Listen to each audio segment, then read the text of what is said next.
boyfriend was already on the show, and I met Robbie on a night out. Oh, you made the first move? Yeah, girl. Oh, okay. I don't play with my food. Obviously, the caveat with dating him was, I'm on Made in Chelsea. I'm not in an open relationship because I'm lacking elsewhere in my relationship. Okay, yeah. I think when those areas of lack are exposed, it's a moment for you both to sit with each other. Is this an opportunity for us to grow? I didn't even acknowledge I was mixed race until I was 8 or something. I've had to build my relationship with my family again, and like just understand what it is to be a mixed race person.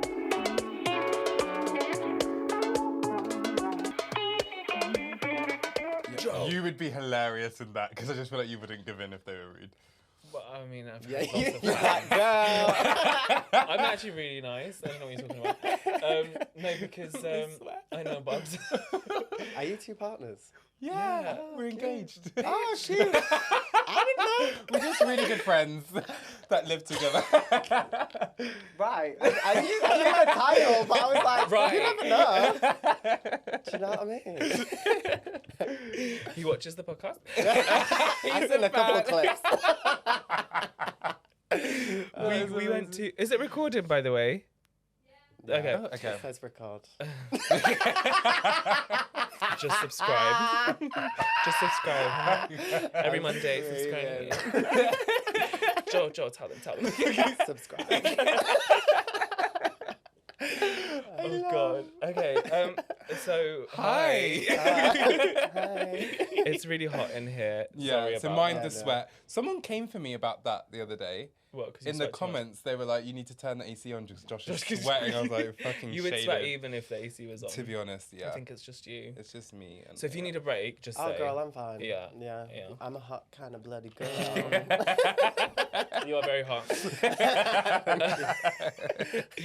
I actually think you look a little bit different in real life. Oh, really? To like Instagram and TV, yeah. Oh, are you saying I'm a cat? Which way are you going with this, babe? Harder! Bravo. No, do you think he looks the same? I feel like something looks I different. think he looks the same. Oh, really? Oh, Yeah. thank you. The only thing I'd say is What do you different is your height. Okay. Yeah, you're very You're a lot tall. taller than I Yeah, thought yeah. you'd be. I'm But 6'1". apart I from feel that, like any way I say this is going to come across as an insult. Because if I say like you're better, you're going to be on my Instagram. Be truthful. I think Bring you it, come across baby. more striking. Oh, really? Yeah. Okay. face Like cut. very like. Okay. Yeah. I think I lost a bit of weight.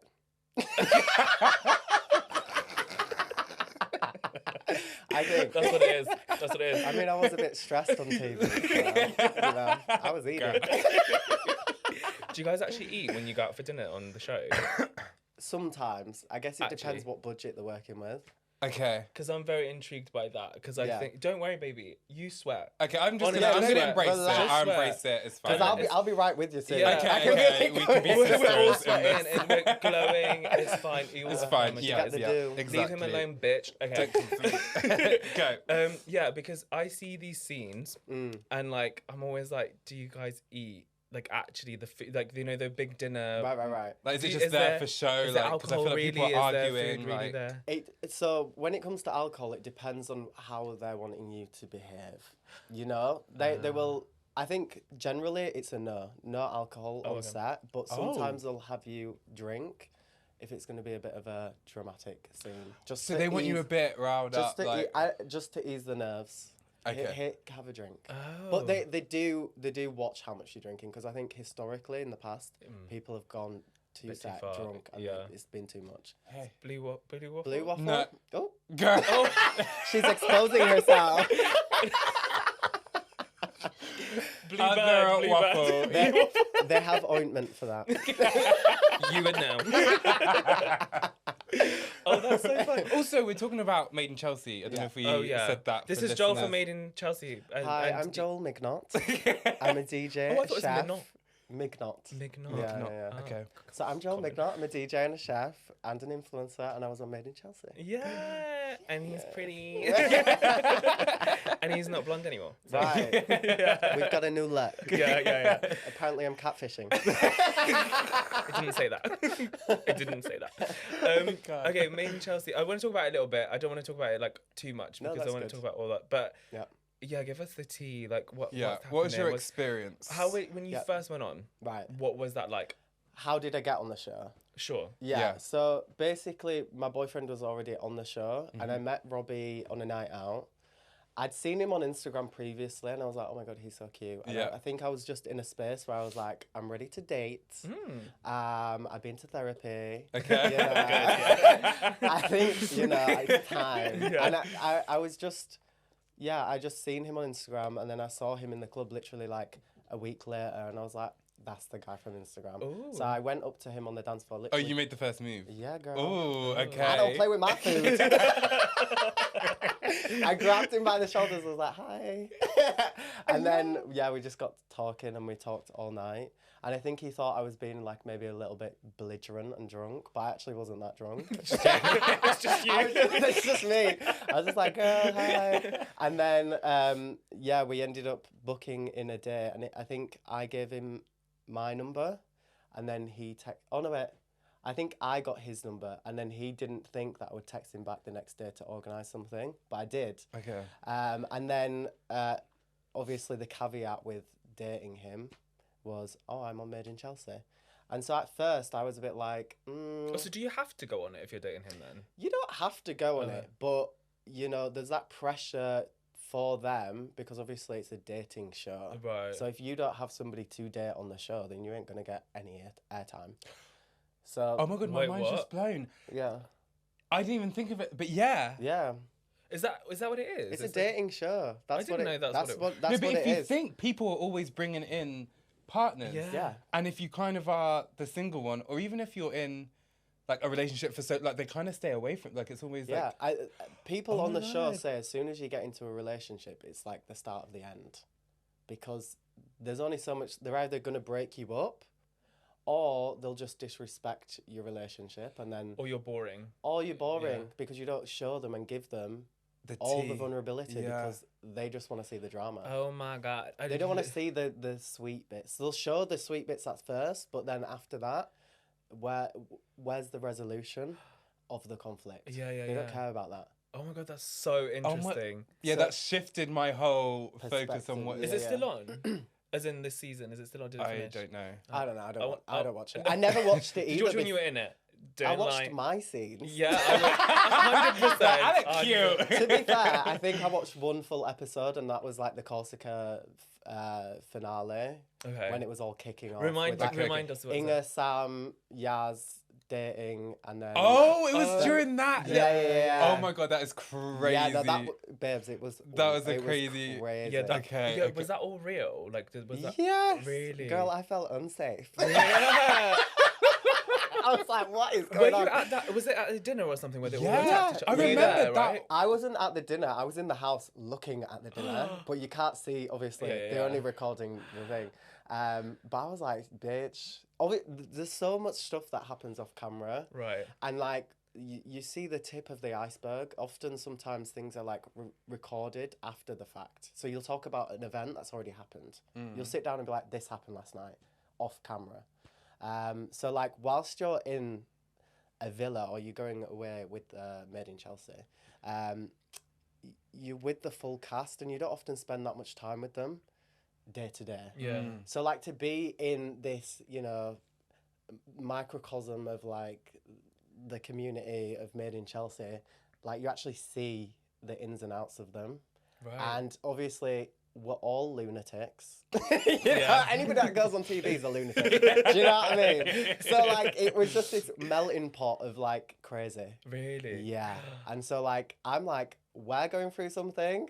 They're all going through the individual Yeah, stuff. yeah. I'm like, where's the responsible adult? Yeah, literally. Somebody daddy help. here. You're Right. like, do more. Right, right. Was Yeah. it how you expected it to be, or were you kind of just like, oh fuck, this is actually quite intense? Intense, yeah. You know, I did have my reservations because I'm so different to anybody else on that show. I didn't come from that kind of background. Yeah. You know, I've lived a life where I can mingle with everybody and anybody. But to be on a straight show with a lot of male energy, a lot of female energy that I'm not used to. Yeah. I'm used to the fag hags. And Yeah, do yeah, you know what I yeah, mean? So like for me, I was just a bit. I walked into it and I was like, ooh, you know, Different environment. I'm not vibing. Yeah. You know, I didn't feel safe. So I always had that in the back of my head. Yeah. That I'm not with, you know, my people. My girls. Yeah. Yeah. You know? And does it almost like, I'm not projecting this onto you, but I imagine if I was going into that, I'd almost feel like thrown back into school a little bit with 100%. it. Okay. Is it kind of that vibe? Yeah, there was one scene where like I had an argument with like Sam Prince, and I go into the scene, and we go into this pub, and it's just a line of the lads at the pub, and I go in on my own, and I was just like, ooh, you know, shit. they really right, and they're all just waiting for me, and I was like, what is this? Like the feels that I felt, I just like kind of shut down, and I was like, I can't really do this that much. They wanted me to be like screaming and shouting, but I'm not that kind of girl. Yeah. No. Do you think they stereotyped you like as a sassy gay guy like that would come in and be like? Right. I think they try and do that with everybody. I think if you look at every gay person on reality TV, like maybe The Only Way is Essex or Made in Chelsea, those types of constructed reality, they always try and stereotype the gays. Yeah. And it's like I didn't want to be that. Yeah. I'm not that kind of person. Yeah. You know? I will stand up for myself, but I'm quite stoic in how I deal with things. Yeah. Okay. You know? I wanna sit and listen rather than react. Yeah. And regret. Yeah. Which I think they thrive on the reaction and the regret. Right. I should go on that show. But I thought you were like the spanner in the works or something. Like when you first came on, like I feel like you were received very well. Yeah. Like everyone was like, "Yay!" Like who is this guy? Like Yeah. he's really cool. He's kind of like different. Like Thank you. yeah. And then we got to know you. No. That's why I had to leave. But I think it's nice that you did do it. Like I'm glad you did it. No, I have no regrets. Yeah. No regrets at all. But what was it like sharing your relationship? Because I feel like that was intense. Yeah, I met him like the week prior. It's funny because we moved into with each other like almost instantly. I think it was like a month after we met. We moved in with each other. How very lesbian of you. Right. So like I think our relationship, like at first I was fighting it, and a lot of times I was like I wanted it, but because I'd not experienced intimacy on that level before, I couldn't connect with it. Okay. And I was rejecting it. And like I remember when we first met, like the first night he shared a bed with me, I nearly had a panic attack because I was like, whoa, I don't recognize this life. And you know, it's weird because you want something, but like your mind's playing tricks on you.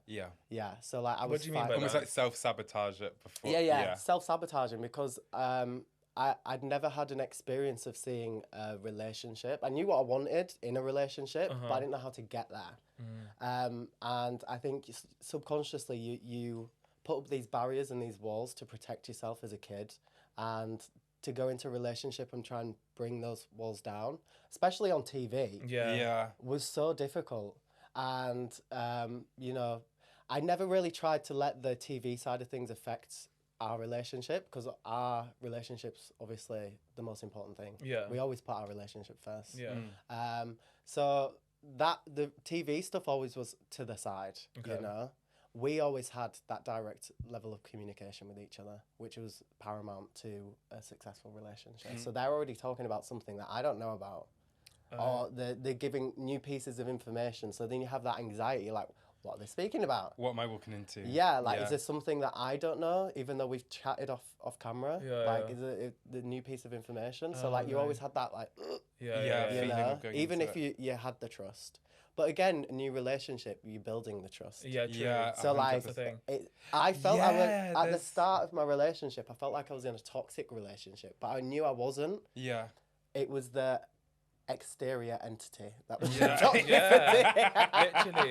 it's so bad. Yeah, that's they sold it was like gay couple. Oh, like it's so innovative. They're talking about open relationships. Like it was really sold as like this open place. But this is the thing. Like on the topic of open relationships, they're not a smooth sailing. No. Yeah.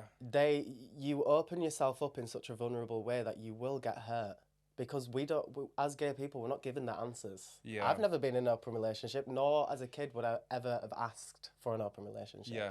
It's something that naturally transpired, and you know, we've taken the slow steps to get to that point confidently with trust. Yeah. You know, there's no rush, but I think the outward factors on the show rushed the situation. Yeah, because it's quite hard to do in general. Talk about that and go through that openly, and then to have cameras on you while you're sorting that out. It adds so much pressure onto Yeah, of course. And there's situations where you want something, but you might feel jealous. Or you want something and you might have this feeling of like dread, or like it takes time to really sit back and understand where you're both at, why you feel that way. And I think when you feel jealous and you feel these things, it's like an invitation to look inward and be like, why am I feeling jealous? You know? Because jealousy is not inherently a bad thing. No. It just means that there's something deeper. There's a wound that needs healing. There's something that I need to understand about myself. I need reassurance from my partner, maybe. I need to tell myself I'm a bad bitch, you know? Those kinds of things. But when you've got that exterior entity telling you, you know, this needs to speed up, or like da-da-da-da-da. Yeah. That's and when... I'm assuming like the... oh, God, so many questions. Because I'm like... I'm like, were there any of them really your friends? Like, but like, I'm assuming, before we get on to that, there's comments and stuff being made that will... and you're building trust, so to make you feel even worse about those internalized insecurities anyway. Right. So it only takes one little comment from someone to be like... to feed that little like voice in your mind. Or, 100%. Yeah. So was it? But it was fed like it was your idea, as far as I remember. Well, it was our idea. Your idea. The threesome stuff. I don't know, the open relationship to Robbie's. begin with. Yeah, yes. okay. I was like, oh, would you be open to this? Yeah. You know? Not really understanding how we get from A to B. I was just like, I've got this feeling like, you know, is this something you're interested in? And he was a bit like, And then, we just started experimenting with stuff. And then, you know, it's been like a 3-year process. Yeah. And like I said, there's no help book, really. Like, you really have to, like, sit with your partner and understand. And, like, when you're in a relationship, you shouldn't be coming from a place of lack. You know, I'm not in an open relationship because I'm lacking elsewhere in my relationship. Okay. Yeah. I think when those areas of lack are exposed, it's a moment for you both to sit with each other and be like, how can I show up for you in that way? Even though it might be uncomfortable for me, is this an opportunity for us to grow? And I think the most amazing thing about having an open relationship, and even with Geronimo on the show, is he showed us how to be better partners for each other. Interesting. You know, because he came with love languages that maybe each of us struggled with. For each other. For each other. Yeah, I get but you. he was like this bridge and this catalyst to understanding how we could do it for each other. So for that, I have no regrets. But I think it kind of disintegrated because I didn't feel safe. Yeah. I enjoyed the whole experience. I loved Geronimo down, love Robbie down, obviously. Yeah. But like, I was struggling with so many insecurities at the time, which obviously wasn't shown on camera. Like, Geronimo reminded me of my dad, and I had a lot of trauma around that. Right. And so, like, I'd never been with a black person before, like, all these things. And I had to really just sit with what that meant for me as, like, a mixed race person to be with another mixed race person. And so probably triggered. I was triggered to the nines. Yeah. And this is the thing, none of that was shown. I wanted to speak about all of these that things. is quite annoying, because I think like you were open on the show, like about your relationship. Only certain points like got shown in that, but I think that was also quite important for other people to see how it looks, and that it's not just like plain sailing. Do you know what I mean? Like, jealousy does come into it, insecurity does come into it. But that point which you just mentioned there, I think would have been very pivotal for people to understand if it was aired. We filmed it. We filmed it. We sat you? down and filmed it, and I spoke about all my trauma and everything that I was going through. They chose not to air it.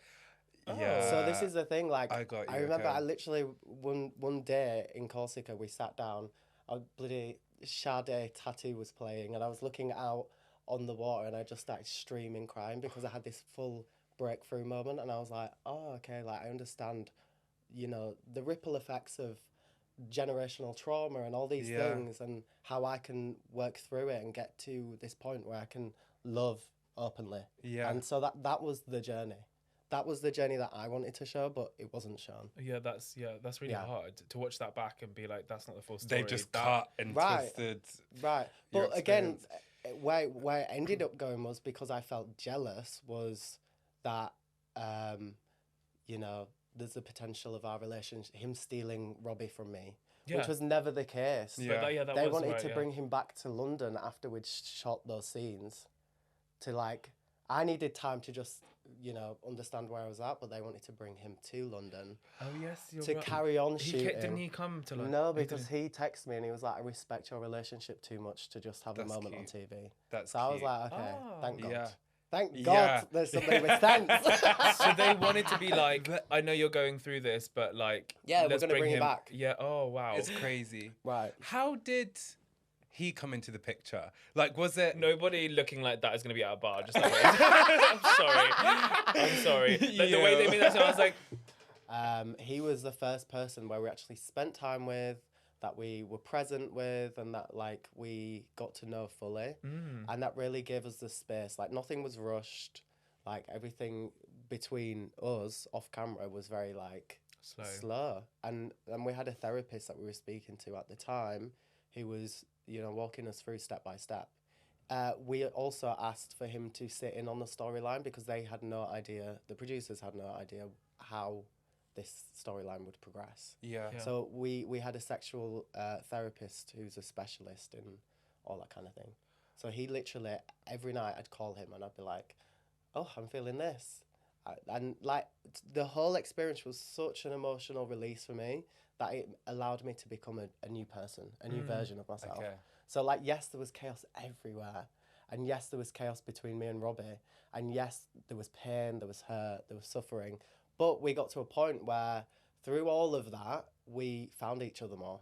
Yeah. We saw each other for what we wanted, who we were. Like the mask was taken off and like I saw his soul, he saw mine. And it's not that we didn't want it together, it's about how we facilitate it together without hurting each other. Yeah. Okay. I think that's what's nice is like you say, it forces you to look in the mirror and be like, wait, what's wrong with this feeling? Why am I feeling this feeling? And then you're going to grow because you love each other and you want to grow together. But one part that really got me, because I don't know what type of open relationship you're in. Is it... consensual non-monogamy. So a third will join you two? Not that you guys might sleep with other people separately. Or... To be honest, we're actually still figuring it out. Still figuring that out. No, that's fair. That's fair. Which is, which is important as well because it's not just that, okay, made a decision, that's it. Like, it's forever evolving, and also like it's always evolving. Open relationship. I don't want it to just be like a synonym for one thing. Like it could be anything. I think what's amazing when you open a relationship, it's a contract. Like, it can look however you want it to look, but you both have to be okay with what's agreed. Right. And that comes through trial and error. I think what's an amazing thing is, like, we don't have anxiety of, like, oh, you know, I have to try and make this thing work with this guy. Like, we don't have to do that. I've got somebody that loves me at home. If something doesn't work out with somebody else, then whatever. Yeah, it's so powerful. It's okay. That's really cool. You know, and I think where we come from, it's like, we want to allow moments that feel real. Yeah. You know, I'm not on the apps. I'm not messaging people like, let's hook up. Because sex isn't everything in my open relationship. I see what you mean. Connection's everything. If I bump into somebody on the street and we have a real connection, that's something I'd be interested in pursuing. Got you. You know? Yeah. I want the organic feeling. Yeah. You it's know? not so much you want a threesome. Like, no. most people will see it. Like, literally, sex is the least important thing on my list. Yeah. You know? Yeah. It's everything else. The connection's everything. Yeah. Yeah. Fun. Yeah. And what I was going to say about Robbie is something that I did not think about until I saw it, which is why, I know annoyingly, but why it's good that it was shown, was how, and I don't know, you can tell me if it's genuine or not, or how it was shown, I don't know. When you guys ended it with Geronimo and he got really upset and he missed him, and then you had to console. Right, that was difficult. Right? That was probably that was such an important part to show. I think that was the most difficult part of our relationship ever. Tell me what happened. So obviously, I mean, I don't want to speak from Robbie's perspective, but this is what I know of how he felt. He basically felt that, you know, all of these things for him had aligned. He was in this beautiful mansion. He'd just finished his law degree. You know, he'd had this time. He'd met this amazing person. He felt like this moment was limited to that space. So he felt anxious about reaching that point and exploring this situation to its fullest extent. Now, in hindsight, that anxiety caused anxiety within me and made me feel unsafe. But he didn't have the tools at the time to understand how to deal and manage with my expectations and emotions and jealousy, and nor had I understood how to deal with my jealousy, which is why anybody that's going into an open relationship has to be okay with going through these emotions. So I think when we got back to London, it was like, how do we heal from this? We didn't have the answers. We didn't know how to heal from this. So we're in and out of therapy.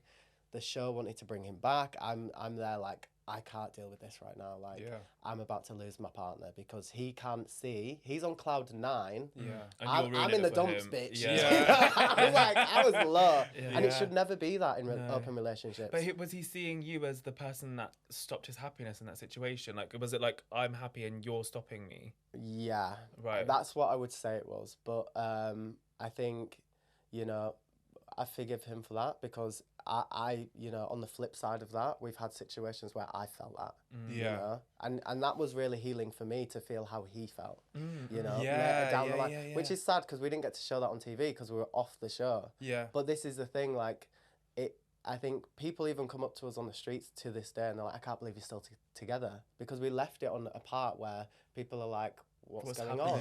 Because they wouldn't allow us to show the healing process. No, they obviously showed us one therapy session on the show, but like, this is not something that's just like a one and done kind of thing. It's an evolution and it's a progression and it's a constant learning curve.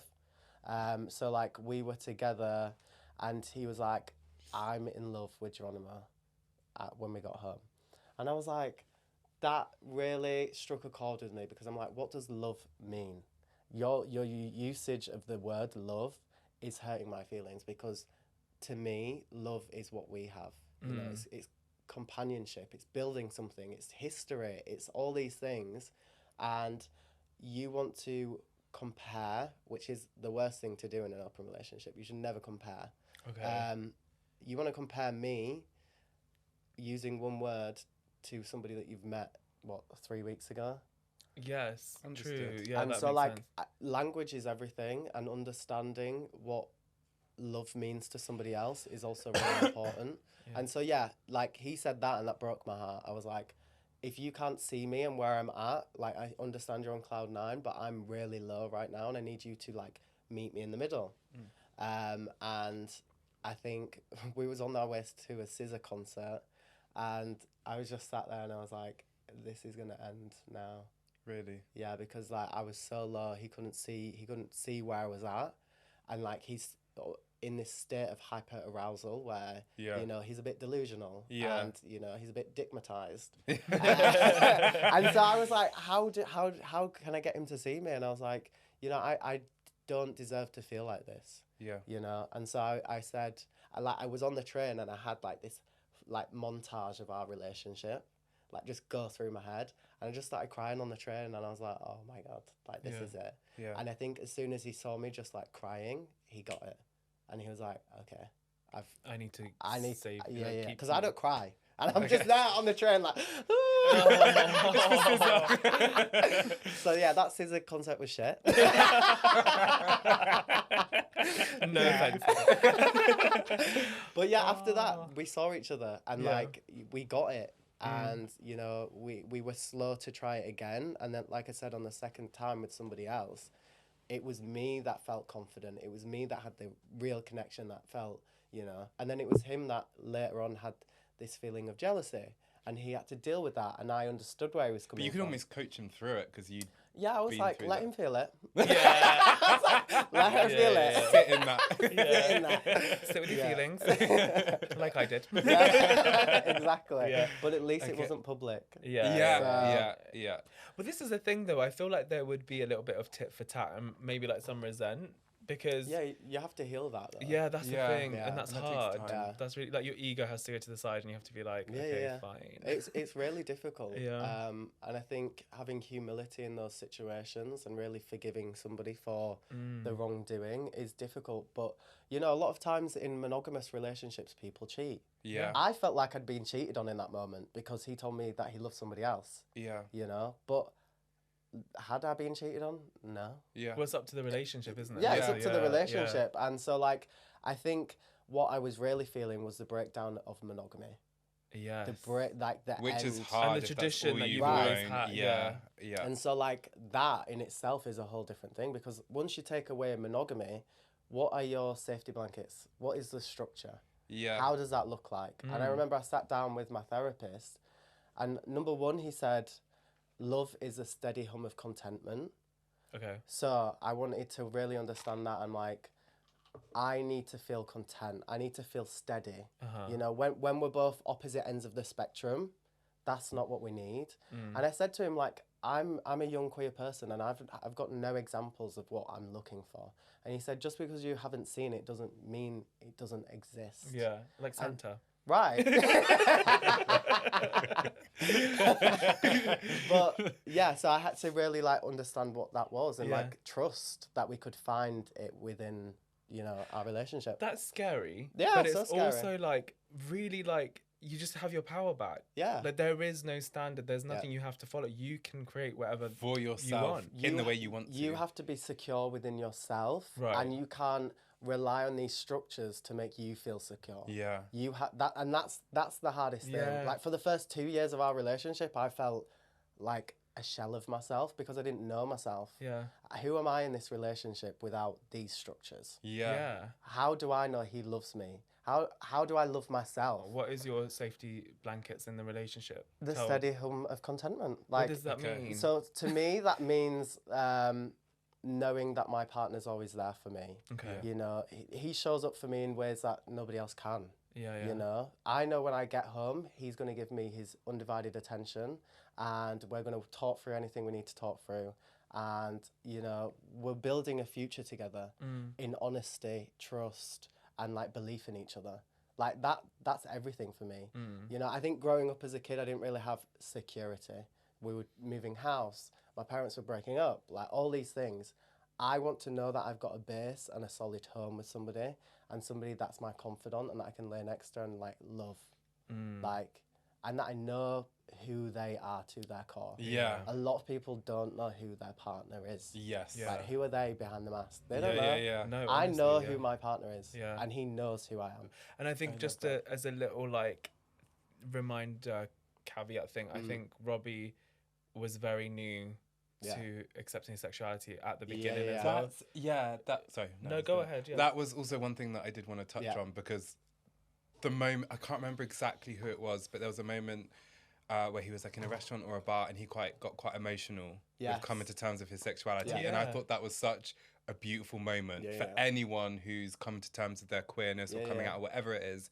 Like, I think it's really powerful to see that almost like unravel on TV. Like, and I'm so proud of him for having those moments on the show, and I think that's what we really wanted to champion. It's like just being vulnerable on the show and just talking about our experiences. I think with him, when we first met, he was new to the scene. Yeah. And so like exploring safety within each other. Like for me, and I know this is common for a lot of gay people, I didn't have sober sex until I got into a relationship with Robbie. Yeah, I struggled with intimacy massively. Oh, interesting. Why was that? Trauma. Okay. Lots of trauma growing up, and it's like the safety that he's provided me in this relationship has allowed me to work through that. Like having that intimacy with my partner has allowed me to understand the structures of safe sex, the structures of sober sex and connection. Yeah. And that's priceless. Like I owe that to him. Yeah. You know? I love that, because I was going to say, like, him coming to terms with his sexuality, meeting you, what it looked like is you made him really comfortable with being gay, and being in such a masculine-dominated industry like legal law. Yeah. He still brings the femininity and the gayness to that. Yeah, he does. And I feel like I've brought that out of him. Yeah. But he's brought out in me sexual confidence. Yeah, and I'm a very confident person, but I struggled with my sexual confidence forever. Okay. Yeah. But that's what he's given me. That's and that's so a gift. Cool. Yeah. Yeah. Okay, so I'm getting that you're. I don't know actually. Are you avoidant or anxiously attached? I don't know what to make of that. So I'm earned secure attached. Okay. I've earned that. Yeah. I Okay. was anxiously attached. You were anxiously attached. Yes. Okay. Yeah, okay. yeah, and avoidant. Yeah. Yeah, like I would always, I'd want something, but I'd pull back. Okay. You know, men, like I lived in LA and men were like throwing themselves at me and I'd just play with them like food. Yeah. Because I didn't want the intimacy. Okay. Is it because you're scared you're gonna get hurt? Yeah, like what was if you that? let someone I in? just hadn't seen positive examples of relationships growing up. I'd seen violence, I'd seen sexual abuse, I'd seen all of these things, and I wanted something. I didn't know how to get it. Yeah. So it was more so like, let me just put those people over there. Because this is safe to have you at a distance. Yeah. Right. You have And control. that's why like going to therapy prior to getting into a relationship was so important for me, because I really had to, I knew I had an issue. Okay, well that's great. Yeah, actually. I was like, why am I just repelling people? Like, I know what I want. Yeah. I want to like settle down. I want to get a house. I want to do all these things. And like, I realized through therapy, I was doing everything in my power to not get those things. Okay. And that's a really ugly place to be. Yeah. It's like, I want this thing, but I'm actually sabotaging myself every day. Yeah. So there was men that were real good to me, and I just blew it off Okay. because I was scared. Yeah. And I'm like, why am I doing this to myself? I owe myself more. And as soon as I really understood that, like, Robbie came into my life. That's And great. So the timing was just perfect. Yeah, Like you yeah. just almost like healed from the Right. past trauma, I mean, and then I hadn't.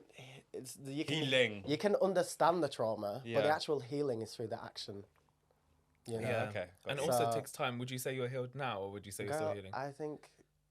Who's healed? Fair enough, yeah. We're never. The wound is always open, Yeah. and this is the thing. Like I used to lay in bed with him, and I still get it to this day. This thought of like when you are starting, you know, the sexual act, I always get this thought of like, I don't want to do this, and I'm like, but my body wants to do it, but my mind's like playing tricks on me, and still to this day, that's something that I have to live with. I have to tell myself like, no, it's fine, you're safe, you're calm, Yeah. like we can get through this, Yeah, yeah. you know. So yeah, I think what helped as well is like seeing my mum and her evolution from being a victim to becoming a successful person, relationship, you know, settling down. So she was a really good example for me growing up into an adult, where I was like, okay, you can start here, but you can also end wherever you want to. Yeah. So it's a choice, and every day we have to make that choice to be a better version of ourselves. Yeah. Yeah. You know, I did a lot of inner child healing, and I think all we do is try and protect that person. Yes. That's all it is. And like I have a picture of myself on my screensaver as a kid, and I do that just to remind myself that this is the person that I do everything for, and even though things are difficult, I do it for him, and I know what his values are.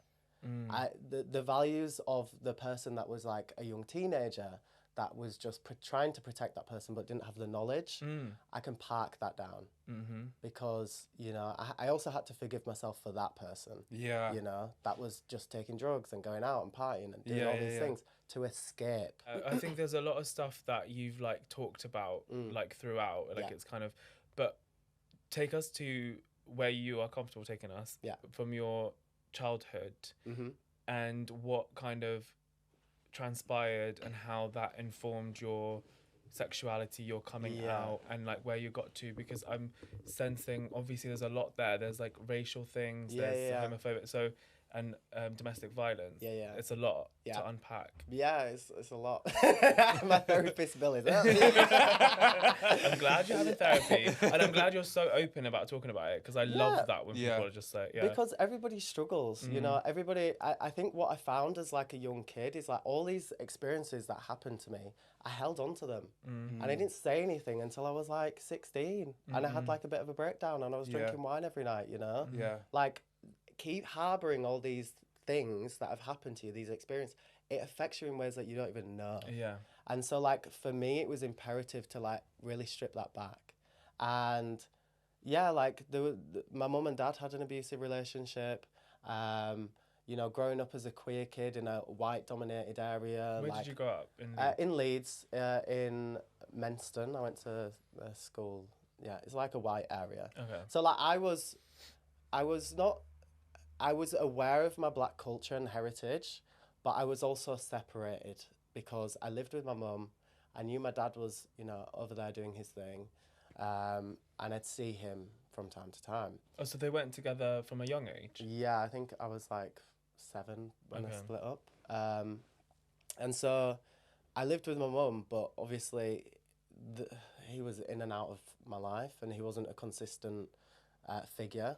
So, and my mum was getting on her feet. It's hard because whilst that was happening, whilst my mum was in a violent relationship, she also was dealing with the death of both her parents. Her dad died when she was 15, and then my nana got dementia when she was 25. Okay. So by the time she was like my age, she'd lost both of her parents. Yeah. Which is hard, and she had 3 kids from different dads. So she's dealing with relationship, family. And yeah. And so like, my mum went through a period of depression. She lost her job, and then it was around the time that I started modelling. And she said to me that me just waking up one day and being like, I'm going to go down to London and I'm going to get scouted. And I did. She said that inspired her to like stop being depressed, to realise that her dreams are still achievable. And she went out and just achieved her dreams. Love that. Next minute she's on Britain's Got Talent. And next minute she's doing 50 shows across the world, you know, being a hypnotist. And now she's got CEO clients. So like, you don't realise things can be dark and hard, but like your kids can inspire you. Yeah. You know? Anything can inspire you. So like, yeah, it's hard. It's been hard, but I'm glad I'm here. Okay. You know. Yeah. I'm so blessed. That's why I'm not here like you know, yeah. because I'm blessed. You know, I've got a beautiful partner. I enjoy the work that I do. You know, I can't sit here and complain. Yeah. You know? 100%. Yeah.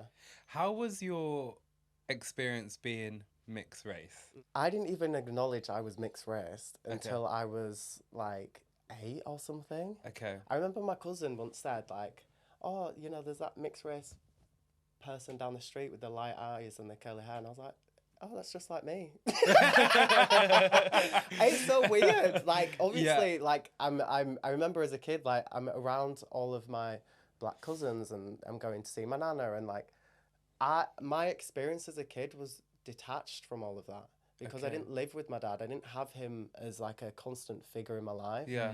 I lived with my mum, who's a Polish, Irish, you know, European person. Yeah. And she did her best to like take me to carnival and do all these things. Yeah. But like from my experience, I didn't connect with my culture until I was like in my teens. Okay.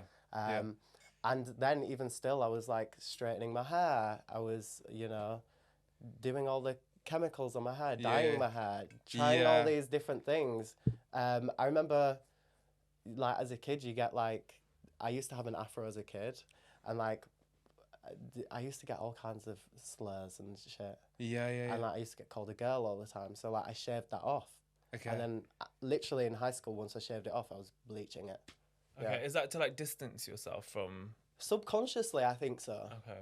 And this is part of like this evolution that I've been on. It's like I have to accept myself for who I am. And like I said, in Corsica, I had this whole understanding of this ripple effect of like not having the good father figures in my black side of the family and just like maybe brandishing all black people the same way. Yeah. You know? Yeah. And like, I really get that though, because I feel like at a young age, very similar story actually with like my mum and like my dad, because I'm mixed as well. And the issues with my dad made me have certain opinions. And it's like growing out of that and being like, you can't use that one experience to talk about a whole group of people. Do you know what I mean? But that's quite hard to unlearn if you've been hurt. But I think it's just the unconscious bias that you don't realise that you're building as a kid. Yeah. You're like, why is she allowing herself to be treated like this? Yes. Like, why do they think that they're allowed to do this? Like, all these things. Yes. And so I'm just sat there as a kid like, fuck these bitches. Yeah.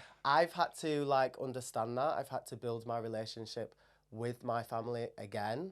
Yeah. And like just understand what it is to be a mixed race person. Yeah. You know, also like I'm very light skinned, so I got away with just being the white boy. Yeah. You know? Okay. And so like I'm now really comfortable accepting who I am for everything I am.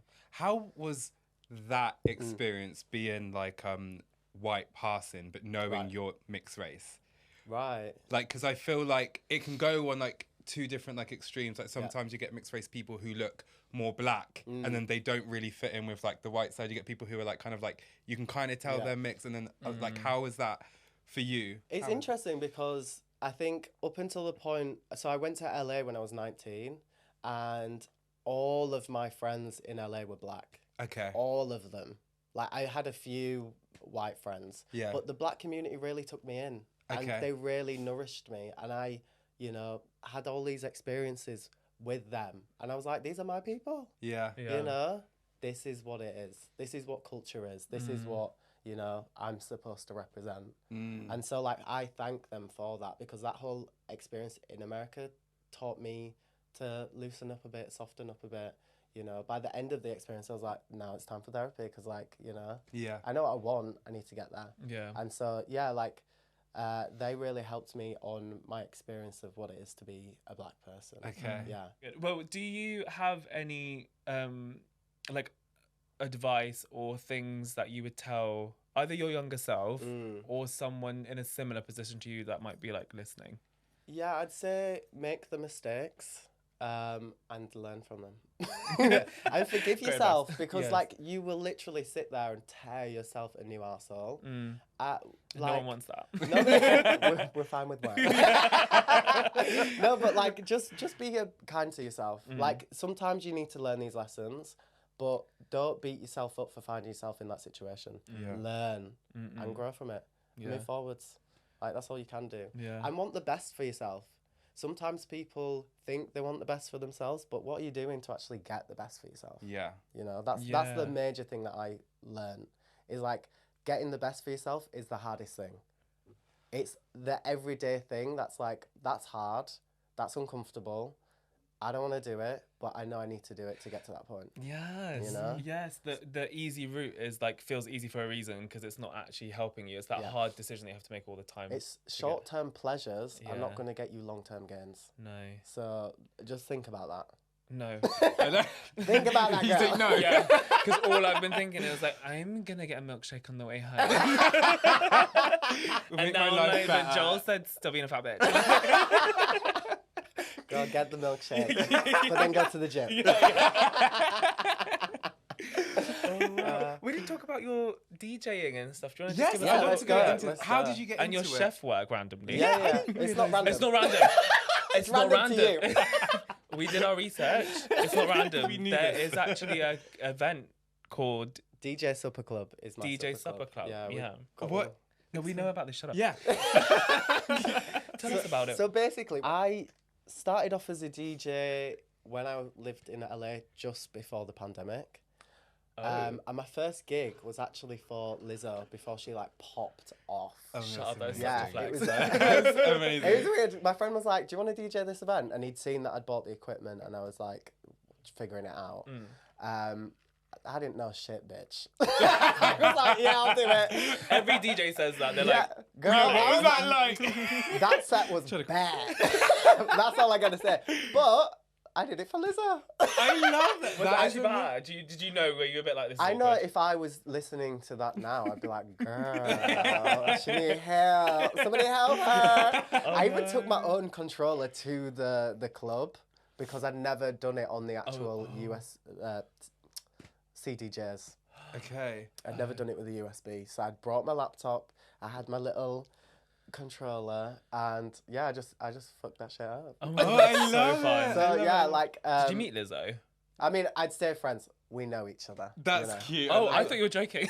No. I thought you were being funny. Like, yeah, we're besties. I went to her when she did at the O2 in London together. I love It that. was That's very so cute. cute. Oh, that's Okay. My nice. sister is very sweet. Okay. She actually gave me she reads palms, and she gave me like a telling.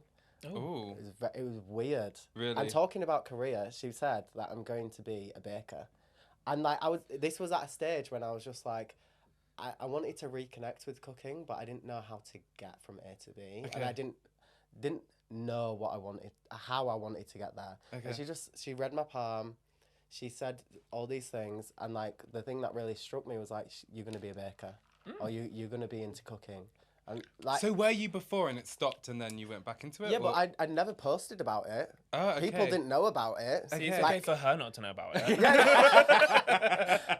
This was before it was on my social media. So yeah, no, she said that to me, and I was like, how does she know that? Like, how? From that. And I was just like, so weird. That's really cool. Yeah, so yeah, she actually was another catalyst to me being on this path. And so, like, yeah, we left the show. So I started DJing again every day. I was, like, posting stuff on my social media, doing whatever I needed to do. And by the end of the year, I'd booked, like, London Pride. I was the first DJ to do the main stage at London Pride. I'd booked Leeds Pride, Cambridge Pride, like, all these things started coming in. Attitude Awards and all these amazing things. I was like, wow. I took a year to myself to dedicate myself to working and to being a better person. And like it paid off. Yeah. But you can't do that consistently. I burnt myself out. Right. And by Christmas I was like, girl, you're not well. Okay. So like, Spa treatment. You know, this year's been slower, but I've been able to ride off of the energy that I built up. Right. You know? Yeah. And so yeah, that's the story of the DJing thing. I love DJing. Like my safest, freest moments have been on the dance floor as a queer person. Yeah. And so like I really was interested in how I can create that for other people. Okay. How I can make connection within music. Yeah. And then came the food.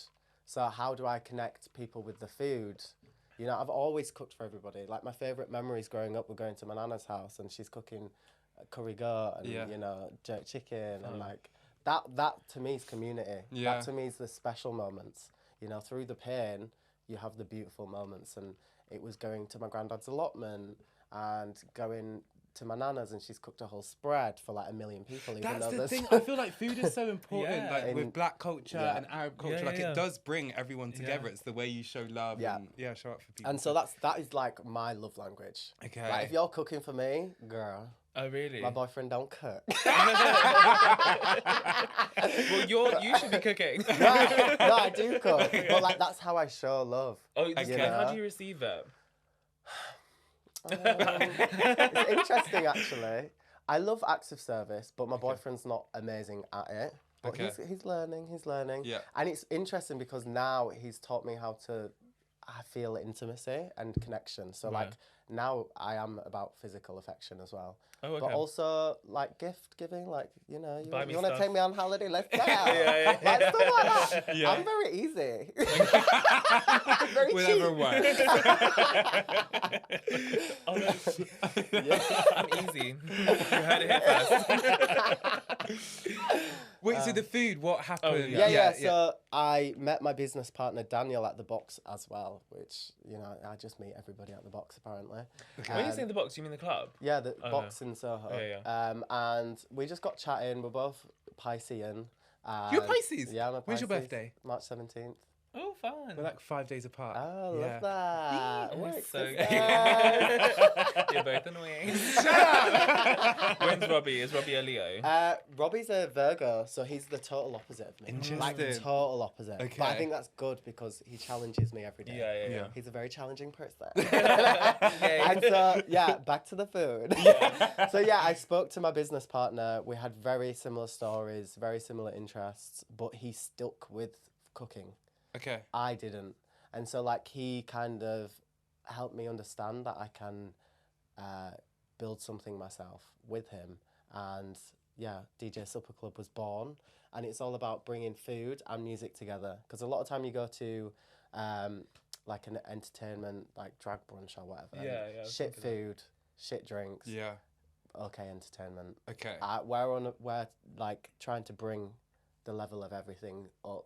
Great so is it like a brunch kind of, or is it an evening thing? No, it's a supper club, it's evening. So we'll have a DJ and drag queen.